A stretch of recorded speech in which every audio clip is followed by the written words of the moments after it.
Hello students, आइए आज class 12 excellent grammar के से जो है जितना भी ऑब्जेक्टिव टाइप है या मल्टीपल चॉइस क्वेश्चन हैं सिंटैक्स के उसका जो है हम लोग पूरा वीडियो देखते हैं।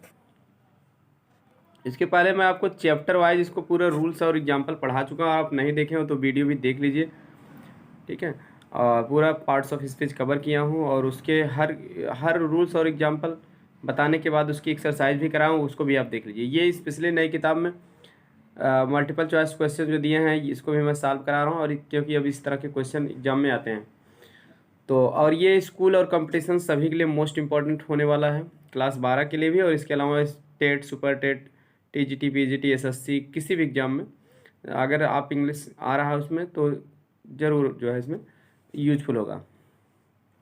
इसलिए बहुत ही इंपॉर्टेंट वीडियो होने वाली है, आप इसको लास्ट तक देखिए। इसमें मैं जितना भी एक्सरसाइज है सभी का मैं कवर करूँगा। देखिए पहला आपका क्वेश्चन जो है इसमें 4 ऑप्शन है, आपको चारों में से एक ऑप्शन सही बताना है। He came here on the third day, वह यहाँ तीसरे दिन आया। वह यहाँ कब आया? थर्ड डे, तीसरे दिन आया। अब क्या क्या भरा जाएगा? ऑन के बाद यहाँ ये आर्टिकल से मिस्टेक है, तो on the third day, first second third in सभी के पहले हमेशा क्या मतलब द लगता है आर्टिकल, ठीक। कार्डिनल और ऑर्डिनल जो होते हैं ना, तो फर्स्ट सेकंड थर्ड, जैसे निश्चित संख्या सूचक और क्रम संख्या सूचक, जो क्रम संख्या सूचक जो है फर्स्ट सेकंड थर्ड इनके पहले द लगता है, ये आर्टिकल का रूल है। तो इस तरह से मैं रूल भी क्लियर कर दे रहा हूँ, क्यों क्यों वो आंसर होगा, ताकि आपके समझ में आ जाए पूरा। His behaviour is example of a good civilian, उसका व्यवहार उदाहरण है अच्छे नागरिक का। तो इसमें क्या होगा कि द लग जाएगा। क्यों लगेगा? क्योंकि देखिए noun plus of plus noun ये कंस्ट्रक्शन रहता है, तो उसके पहले वाले के पहले द लगता है। उसका व्यवहार क्या है? The example of a good citizen, अच्छे नागरिक का उदाहरण है, तो द लगेगा इसमें, ठीक। तो दूसरे में बी वाला ऑप्शन द सही हो जाएगा। तीसरा देखते हैं, he can finish this work in our and A half. तो इन के बाद देखिए आवर पहले आयन लगता है, क्योंकि स्पेलिंग आ से शुरू होती है इसका उच्चारण।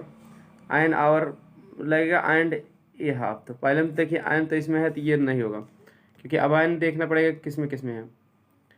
तो आयन हाफ के पहले तो यही लगता है, तो इसलिए सी ऑप्शन आपका करेक्ट हो जाएगा। उसके बाद चौथा, university degree is no guarantee या श्योरिटी ऐसे करके आता है एग्जाम में फॉर ए जॉब, ठीक है। ए यूनिवर्सिटी डिग्री हो जाएगा, ये मतलब ये नहीं, कोई भी यूनिवर्सिटी की डिग्री रहेगी उसकी कोई भी फॉर ए जॉब किसी नौकरी के लिए, एक मतलब अंडरस्टूड सेंस ये नहीं होता, कोई भी नौकरी के लिए कोई भी गारंटी नहीं होता। तो इसमें डबल ए दोनों बार ए आएगा तो पहला ऑप्शन आपका सही हो जाएगा, ठीक है। यूनिवर्सिटी में ना सोचिए कि स्वर है तो इसका उच्चारण या से आता है, इसलिए ए लगेगा, ए यहाँ भी लगेगा, जॉब के पहले भी ए लगेगा। अगला है आई शैल गो देयर इन ट्रेन है, ठीक है, मैं वहाँ जाऊँगा इन ए ट्रेन हो जाएगा, इन ट्रेन मतलब ट्रेन में जाऊँगा। अगर इन रहता तो आर्टिकल ए लगता है, अगर इन नहीं रहता बाई रहता तो कोई आर्टिकल नहीं लगता, बाई ट्रेन तब हो जाता, इसलिए इन के नाते ए लगेगा, वाला ऑप्शन सही है। चलिए अब आगे देखते हैं छठवां क्वेश्चन। छठवां क्वेश्चन हमारा कर ही वाज अपॉइंटेड, उसे नियुक्त किया गया, किया प्रिंसिपल नियुक्त किया गया, तो पता नहीं क्या नियुक्त किए थे, ये आपको कम्प्लीमेंट है, तो कम्प्लीमेंट के पहले आर्टिकल नहीं लगता, तो इसलिए आपको आर्टिकल नहीं लगेगा, तो इसलिए ऑप्शन बी आपका करेक्ट हो जाएगा इसमें, ठीक है। और सातवां क्वेश्चन आपका है, तो either side of road is covered with trees, of the road हो जाएगा, either side of the road मतलब सड़क के दोनों तरफ, कवर्ड विथ ट्रीज पेड़ों से ढका हुआ, ऑफ द रोड, तो ये निश्चित आर्टिकल लगेगा द, क्योंकि भाई जिसके बारे में हम जान रहे हैं तो उसके पहले द लगा के बोलते हैं, other side of the road. अगला होगा ऑल के साथ द लगता है, ऑल द बॉयज़ सभी लड़के, टू पार्ट इन गेम्स खेल में भाग लिए, बट ओनली ए फ्यू, यहाँ ए लगेगा, ए फ्यू माने कुछ ही है, नकारात्मक सेंस देने के लिए फ्यू लगता है, लेकिन यहाँ तो कुछ पेरेंट्स माता पिता की बात की जा रही है तो इससे ए लगेंगे। तो द और ए कहाँ है? तो ये ऑप्शन नंबर सी में आपका द और ए है, ये ऑप्शन सही हो जाएगा आपका। तो क्या आल और बोथ के साथ, क्योंकि नाउन से पहले द जरूर लगता है, आल या बोथ के तुरंत बाद नाउन है तो द जरूर लगता है, तो इसलिए यहाँ द होगा, यहाँ फ्यू पहले ए लगता है, ए फ्यू माने कुछ। आई हैव नेवर, ठीक है, tasted such sweet guava as this, such के साथ ए लगेगा, सच ए स्वीट गुआवा। मैं इतना मीठा अमरूद नहीं देखा, मतलब कि टेस्टेड मैंने, आई हैव नेवर टेस्टेड, मैं चखा नहीं हूँ, यह स्वाद नहीं लिया मुझे, इतना मीठा अमरूद का स्वाद जैसा किया है नहीं आया था, कभी नहीं लिया हूँ। तो इसलिए सच के साथ ए लगेगा यहाँ, ए कहाँ है, डी में। आफ्टर टेकिंग फूड, भोजन करने के बाद आई शैल गो टू स्कूल, तो यहाँ देखिए टेकिंग के बाद तुरंत फूड लिखा जा सकता है, सही है, यहाँ कुछ ज़रूरत नहीं है भरने की, ना तो गो टू स्कूल होता तुरंत, यहाँ भी आर्टिकल लगाने की जरूरत नहीं है, तो दोनों जगह ज़रूरत नहीं है, तो ऑप्शन नंबर आपका जो है डी हो जाएगा। जैसे जहाँ नहीं ज़रूरत है वहाँ बताएगा, क्रॉस का निशान आप लगा दीजिए, क्योंकि यहाँ देखिए डायरेक्शन में दिया है ना, pick up the right choice to fill the blank spaces in the following sentence, सही स्थान को भरना है, जब नहीं लगाना है तो हम ये डबल क्रॉस जो है यहाँ निशान कर देंगे। तो आई होप पहली एक्सरसाइज आपको समझ में आ गई होगी। चलिए अब दूसरी एक्सरसाइज पे चलते हैं। इसके बाद 4C वाला ऑब्जेक्टिव टाइप, क्योंकि हमको ऑब्जेक्टिव टाइप ही बताना है, सब नहीं बताना है, तो इसलिए आप 4C पे आ जाइए। बीच के क्वेश्चंस जो सॉल्व किए गए हैं वीडियो आप सर्च करेंगे तो एक्सरसाइज मिलेगी आपको, रूल्स भी मिलेगा। केवल ये ऑब्जेक्टिव टाइप जो मल्टीपल चॉइस क्वेश्चन थे इसमें से थोड़ा सा छूट गया था, तो इसलिए मैं एक तरफ से पूरा एक साथ बना दे रहा हूँ। अब यहाँ देखिए करें कि pick up the rightly corrected sentence, सही ढंग से वाक्य शुद्ध जो है उसको पिकअप माने छांट लो, उठा लो, तो उसको छांट के बताना। My friends wife brother has come, मेरे दोस्त के पत्नी का भाई आया है, तो गलती क्या है इसमें, तो डबल कंपरेटिव का प्रयोग, डबल पॉजिटिव का प्रयोग नहीं करना चाहिए, बल्कि बाद वाले को पहले लिख देना चाहिए, द ब्रदर हो जाएगा, brother of my friends wife, ठीक है, मेरे दोस्त के, ठीक है, पत्नी का भाई, तो अर्थ वही है लेकिन बाद वाला हमको हटा देना पड़ता है, तो द लगा देना। अब यहाँ देखिए क्या है, ब्रदर नाउन है, फिर आप फिर नाउन, तो इसलिए पहले वाले के पहले द लग जाता है, the brother of my friends wife has come, ये हो जाएगा आपका ऑप्शन नंबर बी सही हो जाएगा। चलिए आगे देख लेते हैं। दूसरा, I have my sympathies with you, इसका सही वाक्य क्या है, इसका सही वाक्य हो जाएगा माई सिंपैथीज आर विथ यू, मेरी सहानुभूति की भावना तुम्हारे साथ है। तो सिंपैथी का बहुवचन तो मतलब अगर सहानुभूति की भावना का अर्थ आएगा तो बहुवचन होता है, और इसके अनुसार वर्ब भी बहुवचन लगती है, नहीं तो सिंपैथी भी सही होता है, ठीक है, केवल सहानुभूति क्या अर्थ रहेगा, ठीक है, तो आप सिंपैथी भी लगाते हैं, तो यहाँ सहानुभूति की भावना के लिए आर भी लगता है, ऐसे उदाहरण एक्सीलेंट में दिया गया है। पहला वाला ऑप्शन आपके एकदम सही है, आई have my sympathy with you नहीं, मेरे पास आपके लिए सहानुभूति की भावना, ऐसा नहीं कि मेरी सिंपैथी यानी मेरी सहानुभूति की भावना है और विथ यू आपके साथ है, तो पहला ऑप्शन सही हो जाएगा। तीसरा जो है, committee is divided on my issue, तो कभी भी समिति जो है डिवाइड अगर हो रही है तो समिति के लोग ही डिवाइड होते हैं, इसलिए इसके साथ बहुवचन की वर्ब लगेगी, इसकी जगह आर रहेगा, तो कौन किस में सही है, इसकी जगह आर पहले में, द कमेटी आर डिवाइडेड। अगला है, Nirala wrote many poetry on nature, मैंने कई कविताएं प्रकृति पर लिखी है, तो पोएट्री का बहुवचन होता नहीं है, बहुवचन प्रयोग नहीं हो सकता, तो लेकिन हमको बहुवचन में प्रयोग करना जरूरी है, तो हम कहेंगे निराला ने कई कविताएं प्रकृति के ऊपर लिखी, तो पोएट्री जगह पोएम्स हो जाएगा। देख लीजिए पोएट्री जगह पोएम्स किस में है, डी वाले में है, तो डी ऑप्शन आपका सही है, बाकी सब गलत है।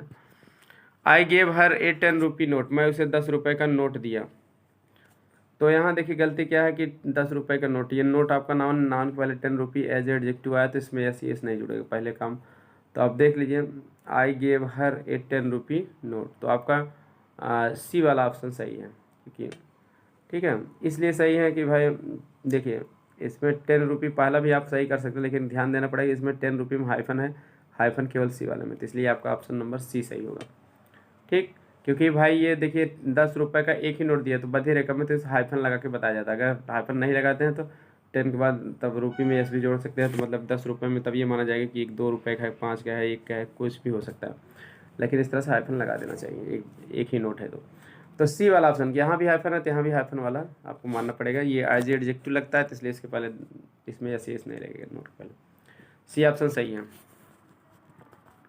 चलिए 6B पे आ जाते हैं। 6B में कह रहे हैं कि करेक्ट सेंटेंस बताना है, we enjoyed ourselves in the fair, जो सही वाक्य वही बताना है, तो ये बिल्कुल सही है, हम मतलब मेले में स्वयं का आनंद उठाए, तो एंजॉय के साथ जो है हमेशा उसी सबके सब्जेक्ट के अनुसार मतलब रिफ्लेक्सिव प्रोनाउन लगता है, आवरसेल्फ, वी के अनुसार आवरसेल्फ लगता है, ही होता है ही एंजॉयड हिमसेल्फ, ये सब सही था, पहला सही है, बिल्कुल सही, कोई गलती नहीं है।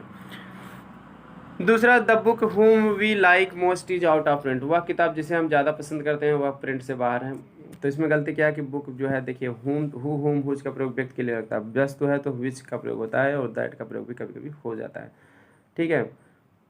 तो लेकिन हम यहाँ क्या है कि विच का प्रयोग हम देख रहे हैं कहाँ पर है, तो केवल बी वाले ऑप्शन में सही है, तो आपका बी सही है और कहीं भी बुक के बाद विच का प्रयोग नहीं है। अगला है one should love his country, तो इसमें गलती क्या है, वन के साथ हिज नहीं रहता, वन के ही कैटेगरी का शब्द वंस आता है, तो किसमें है वन के साथ वंस, आपका सी में सही है, तो सी ऑप्शन आपका सही है। अगला है he can run faster than me, तो अब यहाँ देखिए देन के बाद जो है इसके पहले अगर सब्जेक्ट आया ही, तो यहाँ बाद में भी सब्जेक्ट देन कंजक्शन है, तो मी की जगह आई आएगा, तो कहाँ है आई, डी में है, तो डी ऑप्शन सही है। पांचवा neither of the two friends are faithful, तो नाइदर ऑफ द, अब यहाँ देखिए क्या है, आर नहीं रहेगा इज रहेगा, क्यों रहेगा, क्योंकि of neither either each in सभी के बाद एवरी वन के बाद ऑफ आता है, तो इसके बाद वाला नाउन तो प्लूरल रहता है, प्लूरल नाउन, लेकिन ये नन जो है सिंगुलर है, तो नन के अनुसार लगेगा, आर की जगह क्या हो जाएगा इज, तो आर की जगह इज किस मतलब ऑप्शन में आपका है, नन ऑफ नाइदर, ठीक है, नाइदर तो से neither of the to friend is सही है यहाँ, ठीक है, क्योंकि दो के लिए नाइदर ही लगता है, तो सही तो है, ठीक है। Neither of the to friend, अब देखिए यहाँ बी सही नहीं है, सी आपका सही है, कौन सा, सी सही है, क्योंकि नाइदर ऑफ के बाद भाई दो हैं तो बहुवचन तो लिखा ही जाएगा आपके बाद, क्योंकि दोनों में से कोई नहीं, तो ज़्यादा रहेंगे तभी तो उसमें, तो ये बहुवचन है सही है, लेकिन इस फ्रेंड्स के अनुसार नहीं लगेगा, नाइदर के अनुसार लगे इज लगेंगे, ठीक है। पहले वाले में आप कंफ्यूज हो सकते हैं, क्योंकि फ्रेंड में देखेंगे तब कंफ्यूज नहीं होंगे, तो इसलिए ध्यान देना कि इसमें टू फ्रेंड्स है तो ये सही है, इसके अनुसार लिखा तो जाएगा फ्रेंड्स, लेकिन बर्फ जो है नाइदर के अनुसार लगेगी, तो इसलिए आर जो है ऑप्शन नंबर आपका सी सही है। चलिए देख लेते हैं अब 8 बी आपका नहीं है, उसको सॉल्व किया गया है, मल्टीपल चॉइस नहीं है 8 बी, और 8 बी नहीं है तो 8 सी पे आ जाइए, ठीक, 8 सी, हाँ 8 सी पे चलते हैं। 8 सी में देख रहे हैं, क्वेश्चन है पहला, I prefer walking than swimming, मैं तैरने से टहलना ज़्यादा पसंद करता था, तो देखिए प्रीफर और प्रेफरेबल के साथ कभी भी देन नहीं लगता, टू लगता है, तो देखिए जो प्रीफर के साथ टू है, दोनों वाक्य में नहीं है, तो आगे देख लेते हैं, प्रीफर के साथ टू कहाँ है, तीसरे वाक्य में सी में है, यही सही आपका हो जाएगा। Mohan is the most honest and laborious servant, Mohan सबसे अधिक ईमानदार और परिश्रमी नौकर है, तो इसमें गलती क्या है कि पहला ग्रामर का रूल है, पहला सुपरलेटिव में दूसरा भी सुपरलेटिव में ही रहना चाहिए, दो कंपैरेटिव डिग्री अगर आए तो पहला सुपरलेटिव है तो दूसरा भी सुपरलेटिव होना चाहिए, कंपैरेटिव या सुपरलेटिव जो भी रहेंगे एक ही डिग्री में दोनों होना चाहिए। तो पहला मोस्ट के साथ मोस्ट ऑनेस्ट है, अत्यधिक ईमानदार, लेकिन इसमें मोस्ट नहीं लगा लेबोरियस में, तो देख लीजिए किस वाक्य में लेबोरियस के साथ भी मोस्ट लगा है, तो Mohan is the most honest and the laborious student, ये इसमें तो मोस्ट नहीं लगा, Mohan is the most honest and most laborious student, यही आपका सही है, ठीक है ना, क्योंकि भाई देखिए आर्टिकल तो पहले के लगती है, लेकिन ये मोस्ट लगा कि सुपरलेटिव डिग्री में इसको लिखना जरूरी है, क्योंकि एक ही व्यक्ति लगा, इसलिए दोनों जगह आर्टिकल नहीं जरूरी है, लेकिन मोस्ट जरूरी है लेबोरियस का, क्योंकि मोस्ट लगा कर ही सुपरलेटिव बना जाता है, तो आपका नंबर ऑप्शन नंबर बी सही है।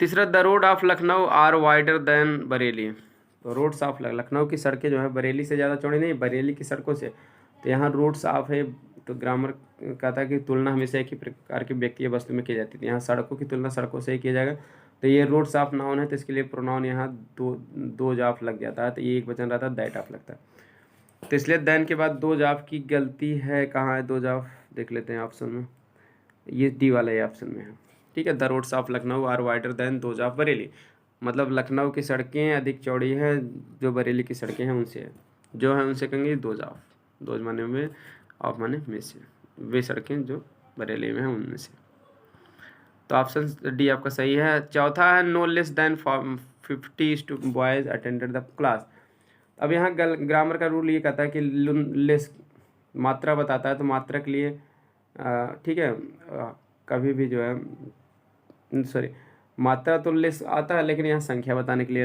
बताना है, मात्रा तो बताना नहीं है। यहाँ करें नो लेस देन 50 बॉयज़ माने 50 लड़कों से कम नहीं अटेंडेड द क्लास, क्लास में उपस्थित है, तो संख्या बताने के लिए लेस नहीं लगता, फीवर लगता है, तो फीवर किस में है, पहले में है, नो फीवर देन 50 बॉयज। ठीक है, ये सही है। इज वेरी प्राउडी, लास्ट वाक्य वो बहुत घमंडी है, तो घमंडी प्राउडी माने नहीं होता, प्राउड माने घमंडी होता, तो इसलिए सी आपका ऑप्शन सही है। इसमें वाई लगा के ठीक है, घमंडी नहीं बना जाता, प्राउड माने घमंडी, जैसे प्राउड स्टैक घमंडी वाला में। तो आपका सी ऑप्शन सही है। अब 10C पे आ जाते हैं। 10C में देखिए क्या है, सही ढंग से वाक्य लिए लिखा गया, उसको छोड़ना। If he will help me I shall be oblige to him. तो इसमें क्या है कि दोनों फ्यूचर इंडिफिनिट नहीं लिखे जाते, इफ या व्हेन वाला जो है जब अगला फ्यूचर में आता है तो इसको प्रेजेंट इंडिफिनिट लिखा जाता है। तो ही के साथ प्रेजेंट अफर्मेटिव में तो हेल्प में एस जुड़ जाएगा। देखिए इफ़ ही हेल्प्स कहाँ है, if he helps me I shall be oblige to him, तो आपका ऑप्शन नंबर सी सही है, क्योंकि ये प्रेजेंट इंडिफिनिट होना चाहिए। चलिए सही है। आगे दो में चलते हैं। How has your work had been completed, तो ये हाउ आज योर वर्क, आपका काम कैसे पूरा किया गया, तो वाज के साथ कभी भी हैड बीन नहीं लेंगे, पहली बात तो इसको हटा दीजिए, तो हो जाएगा how was your work completed. आपका सी ऑप्शन सही है, आपका काम कैसे पूरा किया गया। ठीक है, तो पास्ट इंडेफिनिट टेंस में ही है। How was completed your work, ये आता नहीं है वाज के साथ तुरंत third form. How did you completed, did के साथ ये सेकंड फॉर्म आएगा नहीं। हाउ के बाद तुरंत योर वर्क आता नहीं, पहले साइकिल, तो तीनों गलत है, तो आपका ऑप्शन नंबर सी सही है। अगर इस तरह से अगर आपको सही न कन्फर्म करना कि यही क्यों सही है, तो आप बाकी को जान लीजिए कि क्यों नहीं सही है, उसको हटा दीजिए ऑप्शन से, जो नहीं सही है तो जो बचेगा वही सही रहेगा। आपका ऑप्शन नंबर सी सही है, 100% सही है। अगला है he inform me that the school will be close, तो इसमें क्या गलती है, देखिए इन्फॉर्म दैट के पहले पास्ट टेंस है, तो इधर वाला भी पास्ट टेंस में ही रहेगा, बिल की जगह क्या हो जाएगा, वुड हो जाएगा। बिल की जगह वुड कहाँ है, लास्ट में है, तो डी ऑप्शन आपका सही है। इस तरह से आप ट्रिक से भी आप सॉल्व कर सकते हैं। I have done my work 3 days एगो, मैं अपना काम 3 दिन पहले पूरा कर लिया था, तो सीधी सी बात है, एगो का प्रयोग पास्ट टेंस में होता है, एगो लास्ट डे, प्रीवियस डे, ठीक है, सॉरी एगो लास्ट नाइट, जैसे लास्ट डे, कोई भी सन का नाम, जैसे भारत 1947 स्वतंत्र हुआ, इंडिया बिकेम फ्री 1947, ये सभी पास्ट इंडेफिनिट टेंस में लिखे जाते हैं। तो एगो का प्रयोग स्पेशली पास्ट इंडेफिनिट टेंस में लिखा जाता है, तो प्रेजेंट परफेक्ट टेंस हटा दीजिए, आई हैव डन ना होके past indefinite work second form हो जाएगा। आई डिड कहाँ है, पहले में ही I did my work 3 days एगो, मैं 3 दिन पहले अपना काम कर लिया था, ये पहला ही ऑप्शन आपका सही है। ठीक, अब देखिए इस तरह से आपको रूल भी आपको कन्फर्म होते जा रहे हैं। I want to learn how is English spoken, तो गलत है कि हाउ कंजक्शन बाद हमेशा सब्जेक्ट लिखा जाएगा, इंग्लिश तब वर्ब लिखा जाएगा, हाउ इंग्लिश इज स्पोकन होना चाहिए। तो हाउ के बाद इंग्लिश इज कहाँ है, तो हाउ के बाद इंग्लिश इज आपका केवल है आपको बी वाले वाक्य में, तो बी आपका ऑप्शन सही है। आई वॉन्ट टू लर्न, मैं सीखना चाहता हूँ, हाउ इंग्लिश इज स्पोकन, कि इंग्लिश कैसे बोला जाता है, मतलब वही अंग्रेजी बोलना सीखना चाहता हूँ। ठीक है, तो इस तरह से मतलब आपका ये हो गया। अब आगे भी देख लेते हैं हम लोग। ठीक है, यहाँ तक हो गया। अब अगला एक्सरसाइज देखते हैं 13B। 13B आपका है he asked us to stop to write, उसने हमसे कहा लिखना बंद करो। तो अब यहाँ देखिए आस्क्ड अस, ये इनडायरेक्ट है तो कंजक्शन तो टू लगेगा ही। आस्क्ड अस टू तो तक तो सही है, उसके बाद स्टॉप के बाद देखिए ये टू राइट नहीं आएगा, स्टॉप राइटिंग हो जाएगा। स्टॉप राइटिंग किस में है, डी में सही है। ठीक है, he asked us to stop writing, मतलब देखिए एक बात ये भी जान लीजिए कि निषेध बताने के लिए, मतलब कोई चीज़ मना करने के लिए हमेशा जीरंड का प्रयोग होता है, ये ग्रामर का रूल है। ठीक है, तो इसमें जीरंड के प्रयोग के अनुसार टू स्टॉप राइटिंग हो जाएगा। ही आस्क्ड अस, उसने हमसे कहा क्या कहा, टू स्टॉप राइटिंग, लिखना बंद करने के लिए कहा। तो राइटिंग जीरंड है आपका, जैसे होता है ना stop talking, stop writing, no parking लिखा रहता जगह ना, यहाँ गाड़ी खड़ा करना मना है, इसका अर्थ होता है। तो मतलब क्या, मना करने के लिए जीरंड का प्रयोग होता है। तो इन्फिनिटिव का नहीं, तो यहाँ इन्फिनिटिव का प्रयोग किए हैं, सही में स्टॉप के साथ जीरंड हो जाएगा, बस और कुछ नहीं करना। Being fine weather we went out, अच्छा मौसम होने के नाते वह बाहर गया। तो यहाँ देखिए अब वह बाहर गया, तो मौसम का सब्जेक्ट जो है, मौसम जाड़ा गर्मी मौसम दूरी बताने के लिए इट का प्रयोग होता है एज ए सब्जेक्ट। तो it being fine weather he went out हो जाएगा, तो कहाँ है इट बीइंग फाइंड आउट, पहले में है, तो पहला ये ऑप्शन आपका सही हो जाएगा। Give me a chair to seat, मुझे कुर्सी दो बैठने के लिए, तो मतलब ऐसे मतलब मुझे एक कुर्सी दो जिससे कि मैं उस पर बैठ जाऊँ। तो सीट के साथ आन लगता है या इन लगता है, जैसे हत्थेदार कुर्सी है तो उसकी हम अंदर बैठते हैं तो इन लगाते हैं, वैसे कुर्सी पे जनरली आन लगता है, तो इसलिए इन का कोई ऑप्शन है नहीं। तो ग्रामर का रूल ये कहता है कि चेयर सीट के साथ on, give me a chair to seat on, मतलब बैठे रहने के लिए मुझे कुर्सी दो। आन कोई काम कंटिन्यू होता तब भी लगता है, और उस पर के उसके ऊपर उस पर बैठा जाएगा तो इसलिए भी आन लगता है। तो सीट ऑन माने बैठे रहना या उस पर बैठ जाना।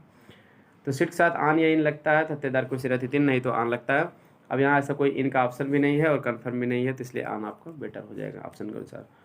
बी सही है 3 में। चौथा है I do not know how swimming, तो हाउ स्विमिंग नहीं होगा, हाउ टू स्विम होगा। आई डू नॉट नो मैं नहीं जानता हूँ, हाउ टू स्विम माने कि कैसे तैरा जाता है। हाउ के साथ इन्फिनिटो लगता है, 2 + फर्स्ट फॉर्म, तो जीरो नहीं लगता, तो जानकारी के लिए इन्फिनिटो ही लगेगा। चलिए हम आगे देख लेते हैं कहाँ तक हम पहुँच गए हैं। हाँ, तो आपका यहाँ तक हो गया,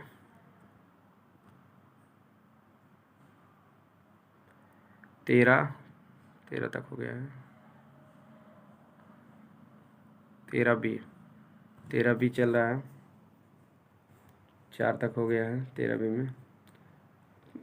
ठीक है, अब यहाँ आपको बताया गया कि 13 बी में I do not know how swimming नहीं, हाउ टू स्विम रहेगा, तो हाउ टू स्विम पहले में ही है, इसलिए आपका पहला ऑप्शन ही सही है।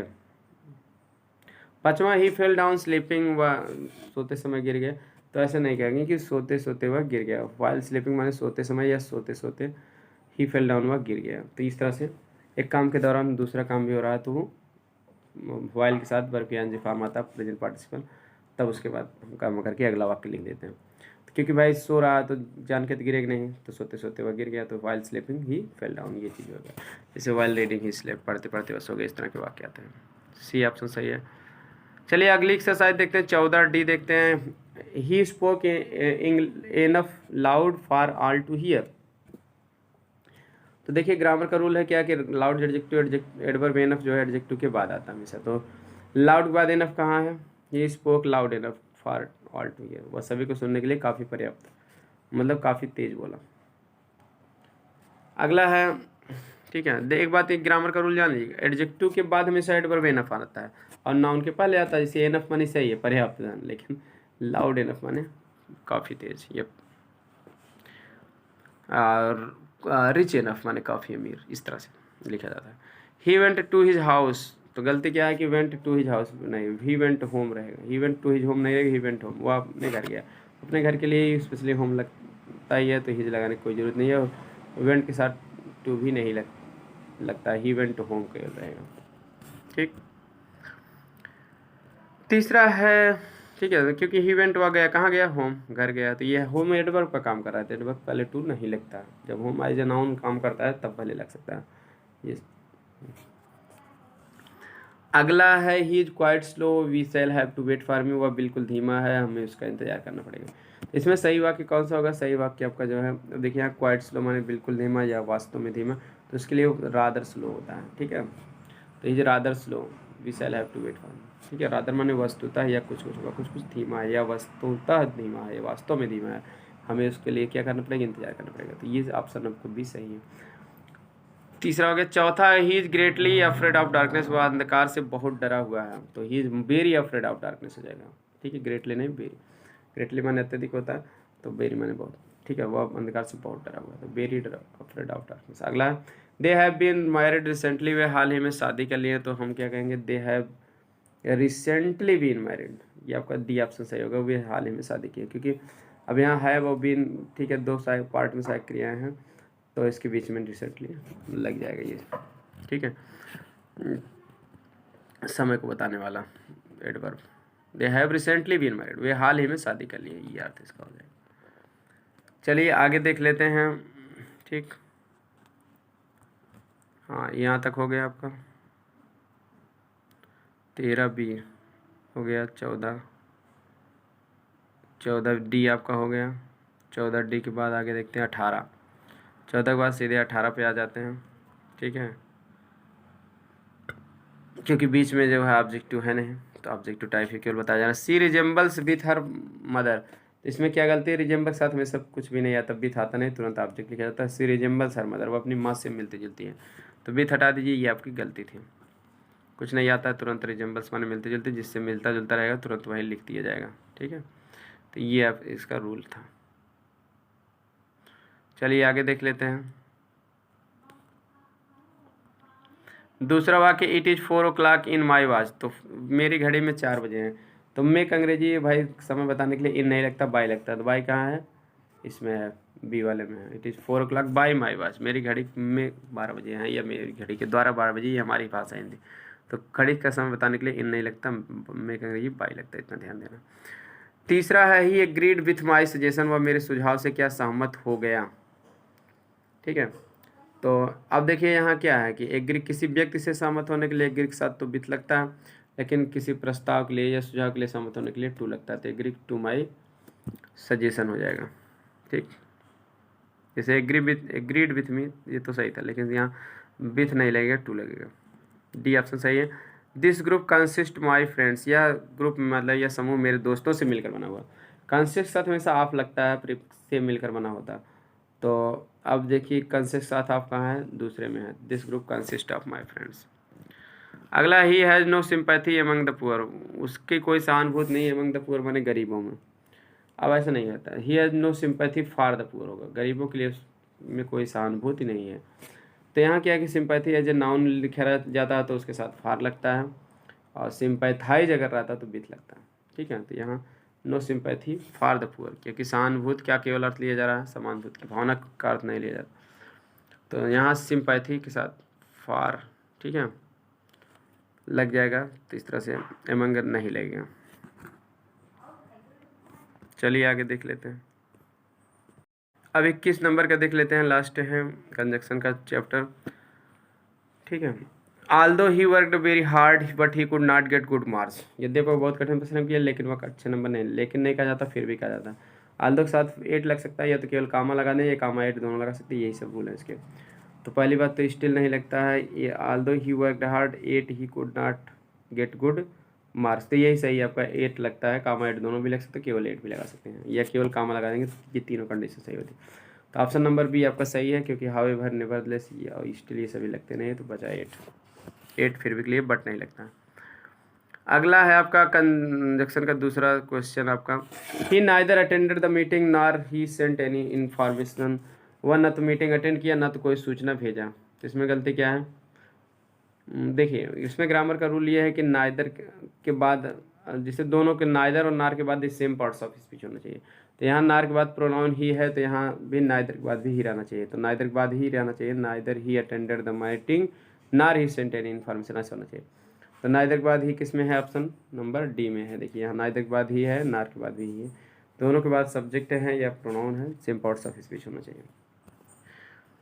अगला है, he had hardly reached home then his father died, तो यहाँ हार्डली के साथ ग्रामर का रूल है, हार्डली के साथ हमेशा देन या दैन नहीं लगता है, हमेशा वेन लगता है। तो हार्डली के साथ वेन देख लीजिए कहाँ है, किस वाक्य में है। हार्डली के साथ वेन आपका जो है डी में है और कहीं नहीं है, तो डी ऑप्शन आपका सही हो जाएगा। He talks as if he was mad, वह ऐसे बात करता मानो वह पागल हो। तो एज इफ के बाद हमेशा पास्ट टेंस की प्लूरल वर्ब की क्रिया लगती है, वर्ग लगती है, वाज नहीं लगता। तो एज इफ के बाद वर्ग किस में है, आपका सी में, ऑप्शन में सही है। 10 years passed since I have met me, 10 साल बीत गए जब से मैं उससे मिला हूँ। तो यहाँ ग्रामर का रूल क्या है, सिंस के पहले वाला प्रेजेंट परफेक्ट में रहता है, बाद वाला पास्ट इंडेफिनिट में रहता है। तो देख लीजिए स्ट्रक्चर किस में है, प्रेजेंट परफेक्ट और बाद वाला पास्ट इंडेफिनिट। तो 10 years है पास्ट सिंस आई, ये तो पास्ट प्रेजेंट परफेक्ट में ये गलत, 10 years पास्ट ये भी गलत है, प्रेजेंट परफेक्ट में पहला होना चाहिए, तो ये 2 बचे हैं। 10 years है past since I met you, ये सही है, क्योंकि यहाँ हैव के साथ थर्ड फॉर्म प्रेजेंट परफेक्ट है, सिंस आई के साथ सेकंड फॉर्म पास्ट इंडेफिनिट में, और ठीक है, और यहाँ बिफोर तो लगेगा नहीं। तो आपका ऑप्शन नंबर सी सही है 5 में। छठवां देख लेते हैं, he asked me that when I shall return, तो दैट और व्हेन दोनों लगता नहीं है, इतना जान लीजिए। ही आस्क्ड मी व्हेन, केवल व्हेन ही लगता है, व्हेन आई शैल रिटर्न, तो शैल भी नहीं लगेगा क्योंकि यहाँ आस्क्ड है तो शुड हो जाएगा, when he asked me when I should return. ठीक है, तो ये आपका सही है, ठीक है, शुड लग जाता है एक साथ, तो सी ऑप्शन आपका सही है, शैल का शुड हो जाएगा। अगला वाक्य, carefully lest the patient might awake, तो लेस्ट के साथ हमेशा कोई क्रिया नहीं लगती है, लेस्ट के बाद शुड लगता है, तो लेस्ट के साथ शुड कहाँ है, तो केवल जो है बी में सही है, लिस्ट के साथ शुड लगता है। सावधानी पूर्वक चलो, कहीं ऐसा ना हो कि द पेशेंट शुड अवेक, रोगी जाग जाए, इस तरह से इसका अर्थ है। इफ़ यू हैड इन्फॉर्म्ड मी, ये तो मुझे सूचित किया होता आई वुड रिसीव यू, तो मैं तुम्हें रिसीव कर लेता, मतलब तुम्हारा स्वागत करता, तुम्हें लिवा लेता। अब देखिए यहाँ क्या है कि ग्रामर का रूल क्या है, हैड के साथ अगर थर्ड फॉर्म है इफ वाले में तो वुड हैव के साथ थर्ड फॉर्म इधर भी आना चाहिए। ये इधर वुड हैव के साथ थर्ड फॉर्म आएगा, तो देख लीजिए वुड हैव के साथ थर्ड फॉर्म कहाँ आएगा, हैड के साथ थर्ड फॉर्म पहले में आया, दूसरे में वुड हैव के साथ थर्ड फॉर्म, तो सही है, बिल्कुल सही है, गलत नहीं है। ठीक है, पहला ही ऑप्शन आपका सही है। नवा हम देख लेते हैं, you will not succeed unless you do not read seriously, तुम तब तक नहीं सफल होगे जब तक तुम सावधानीपूर्वक नहीं, सीरियसली गंभीरतापूर्वक नहीं पढ़ोगे। तो you will not succeed unless you, unless के बाद ध्यान लीजिए हमेशा भी अफर्मेटिव वाक्य लिखा जाता है, निगेटिव नहीं लिखा जाता, डू नॉट हट जाएगा, अनलेस यू रीड सीरियसली हो जाएगा। तो किस में है अनलेस यू रीड सीरियसली, देख लीजिए, you will not succeed unless you read seriously, ये आपका डी ऑप्शन सही है। ठीक है, डी में क्या है, यू विल नॉट सक्सीड, तुम सफल नहीं होगे अनलेस यू रीड सीरियसली, ये सही है एकदम। आई होप समझ में आ गया होगा। अब आज की वीडियो में इतना ही, पूरा आपका जितना भी सिंटैक्स था, सिंटैक्स में आपका जो है पूरा आपको बता दिया गया, जितना भी ऑब्जेक्टिव टाइप क्वेश्चन थे। ऐसे यूजफुल वीडियो पाने के लिए चैनल को सब्सक्राइब करके घंटी को दबा के रखिए, ताकि जैसे वीडियो अपलोड करूँ आपको चैनल पे तुरंत नोटिफिकेशन आपको मिल जाए। तो और कोई वीडियो कैसा लगा आप ज़रूर कमेंट करके बताइए, और मिलते हैं नेक्स्ट वीडियो में। कोई आपका क्वेश्चन हो तो आप ज़रूर कमेंट कर दीजिए। थैंक्स फॉर वाचिंग वीडियो को ज़्यादा से ज़्यादा शेयर करें, शेयरिंग इज़ बेस्ट केयरिंग। मिलते हैं नेक्स्ट वीडियो में, थैंक्स फॉर वाचिंग वीडियो को लाइक ज़रूर कर दीजिए।